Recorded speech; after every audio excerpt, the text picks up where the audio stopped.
Hello, friends. Those Back Pages here. I hope you're well. Did versus could. Or could versus did. No, I think did versus could is a better title for tonight's episode.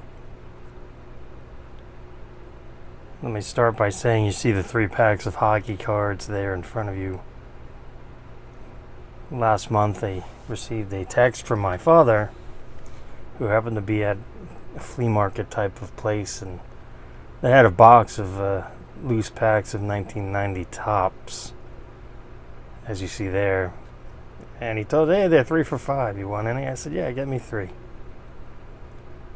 Support the local economy.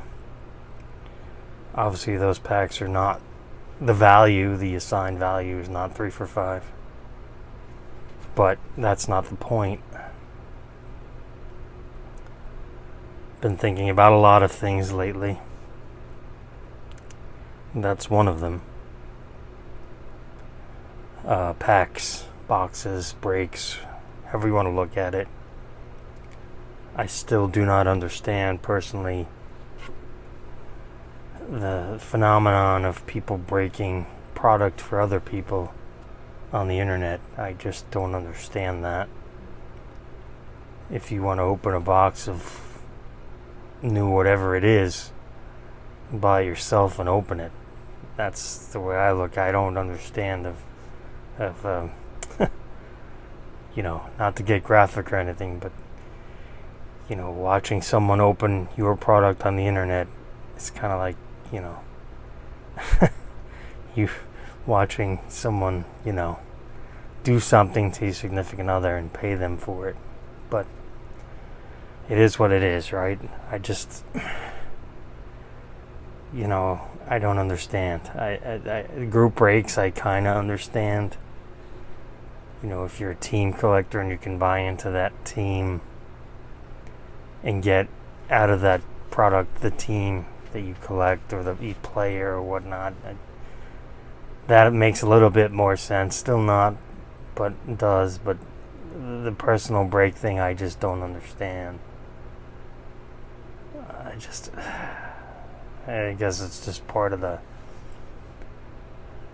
sign of the times and part of the culture we live in now as far as the hobby goes, and I guess that kind of leads into could versus did, or did versus could. I honestly think did versus could sounds better, and you'll see it there in front of you. You'll see a Hank Aaron rookie on your left for 1954 Topps in a PSA 2. And then you'll see a Ronald Acuna Sapphire, 2018 Sapphire on the right in a PSA 9. Oh, and before I continue with that, as far as those packs go, I had intended to open here on the channel, and that's another thing I just wanted to touch on. There's no high assigned value cards in there. I think if there's 14 cards per pack, I want to say it's a 196 card set. Should have looked that up beforehand. Point being, they're all base in there. That's from 1990. Opening those packs, it's kind of like opening a time capsule. And, I've done it. Everyone's done it to some regard. If anyone's opened, any content creators open packs on their channel. Oh, what's the hit? Ooh. There aren't any in here. So, me opening one of those on live on video, I think it's more enjoyable just to open it and go over it one card at a time. There's 14 cards in there. You have 14 picture cards, 1 glossy card, 1 stick bubble gum. And so you open that pack knowing there's no quote unquote hits. it was a different time back then, and I opened a lot of those packs. And the years after, the early to mid 90s, I opened a lot of hockey. A lot. A lot of the quote unquote junk wax era hockey, I opened a lot. It was fun. It's enjoyable. These are, right before the internet really started to become mainstream. Probably around 95 is when the internet became mainstream. But you would open that pack and you would look at the players on the cards and you would read the stats on the back. All these things are from days gone by. It's just, now you open a Topps Chrome pack or a Prism pack, and what's the hit? What's the shiny card? There aren't any in there, so it's for the pure enjoyment of nostalgia. And actually, I've been trying to pick up a couple of early to mid 90s boxes just for that purpose, but they're not. Again, you're not breaking the bank on these. You're not. For the most part, a lot of these boxes, the shipping kills it. And then you try to work with dealers with sellers on multiple boxes, and they, trying to pick up 2 boxes, they want, $20 shipping. And I get it that the weight of the product, and the dimensions and whatnot. I understand it, but at the same token, it's not really worth it. And that's why I kind of envy you guys that have local card shops, or even flea market, mall type places. I kind of was thinking about this the other day. I miss the Dead Mall now, because I remember seeing hockey boxes at the Dead Mall. It's no hockey. So now that I like hockey again, things would be different if I visited the Dead Mall today, and it was like it was, even a year ago, or 2 years ago, or whatever it is.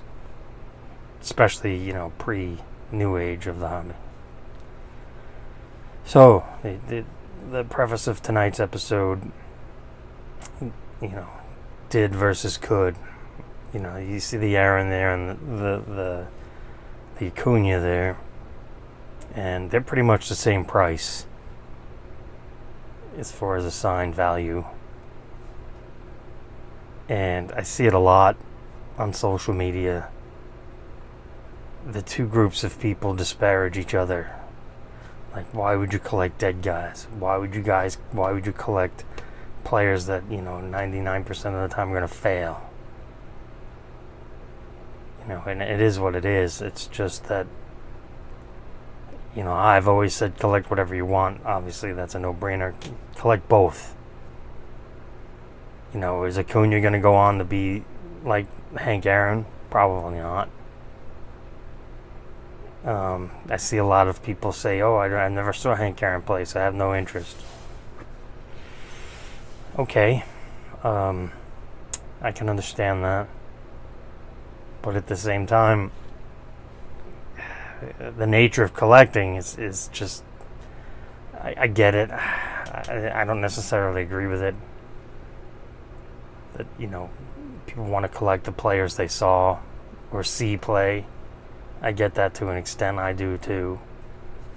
But I also have an appreciation for the past, and maybe that's the disconnect now with, the age gap, the age generations, or, depending on how old you are. I did hear an interesting term today that I had never heard before, grayhead. I've heard old heads before, but I've never heard someone say grayhead. So I found that interesting. I guess by definition I am a collecting grayhead. But I just think it's important that, I believe that the longer one collects, especially if you're focused on one particular sport, you're bound to cast your net at a wider distance. I mean, it's good to have Acuna and Soto and Tatis. Well, maybe not Tatis anymore, but that's a whole other topic. Otani for sure. You know, just collect it all. You know, make sure you're enjoying yourself. Make sure it's bringing you joy. I've got a few what the kids like to call bangers on the way. One hasn't arrived yet. It's from Canada. So dealing with hockey, you kind of have to deal with Canada. So you have to deal with shipping from Canada, which, ironically enough, sometimes can be faster. I'm in New York, so something coming from LA or California could take longer. You know, this particular card, you know, it's been about a week now since I won it, and it's still slow progress as far as it getting here. I mean, they're saying anywhere from today, which obviously wasn't until the 21st, and anywhere in between. I guess they're just, you know, covering their butts on that regard. But so I'm going to be very happy to show that off and talk about that. Well, the two, certainly the one card. Sorry to be so vague, but it's not the type of card you can talk about until it actually arrives. We've got another item that I'm very happy to show off. Again, hopefully next time from Europe, coming in from Europe, not a hockey card. So another interesting discussion point for next time. But as far as tonight goes, you know, why do we select coulds versus dids? Hank Aaron's book is closed. He's done all there is to do, and unfortunately he's passed on. At this point, you know, I think, especially the rookie card, I think it's come back. I don't follow it, but it's probably come back down some, and it'll just be a steady, going forward, in my opinion, it'll be a steady, you know, even to upward trend, you know, depending on the assigned grade and actually what the card looks like. And that's another thing that I see people that are getting. I see a lot of people now are getting into the vintage. I guess a lot is subjective, but you know, you start to see the people that came in after the boom that are sticking around, and they're, you know, dipping their feet in the vintage, and they're asking questions about vintage, which is great, because you should always be learning. And so a card like the Aaron rookie, and again, there's no wrong time to buy an Aaron rookie, but you know, the Acuna, don't know. You know, the Braves could win another series this year. He could be, you know, playoff MVP, or he could miss the playoffs again. I mean, you don't know. That's the unknown. I guess it's part of adds to the excitement of it all. Kind of like opening packs in that regard. You never know what you're going to get. Just stuff like that. These are the things I think of and I watch. And I see a lot of interactions, like going back and forth. Well, why would you buy Hank Aaron? Why would you buy Willie Mays and Mickey Mantle?